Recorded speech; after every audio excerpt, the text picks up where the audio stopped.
अब हम लोग जानते हैं गर्भाशय के बारे में। अब तीसरा प्रमुख अंग कौन है? गर्भाशय। इसे बचदानी भी कहा जाता है।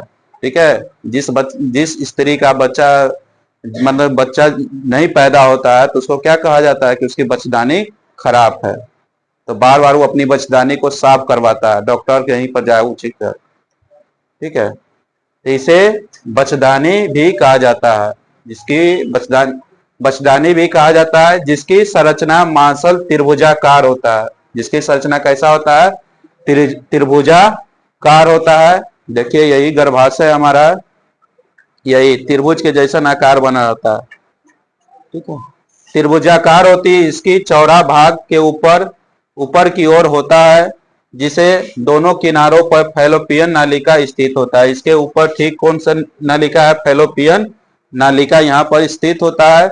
जबकि इसका निचला भाग संकरा होती है, जिसके गर्भाशय गिरवा भी कहते हैं। इसके बीचों बीच एक छोटा छिद्र होता है, इसी के सहारे शुक्राणु प्रवेश करता है। देखिए इसके यह पूरा है, इसके बीच में यह छोटा छिद्र होता है, इसी के सहारे शुक्राणु इसमें प्रवेश करता है। और कोई व्यक्ति, जब कोई स्त्री गर्भ धारण करती है। अब हम लोग जानते हैं योनि के बारे में। तो यह मांसल नलिकाएं संरचना होती है, यह मांसल नलिकाएं की संरचना होती है। इसकी औसत लंबाई 7 से 10 सेंटीमीटर होता है। यही यहाँ वाला भाग जो होता है हमारा योनि होता है।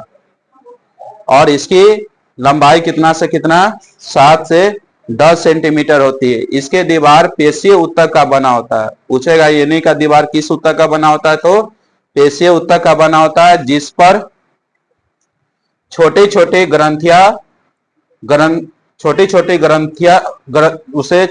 ग्रंथियों कहा जाता है, जिसे बल्बोरिथम ग्रंथि भी कहा जाता है। दूसरे शब्दों में इसमें चिपचिपा पदार्थ स्रावित होता है। इससे किस चिपचिपा पदार्थ स्रावित होता है, जो योनि को क्या करता है? मुलायम रखता है।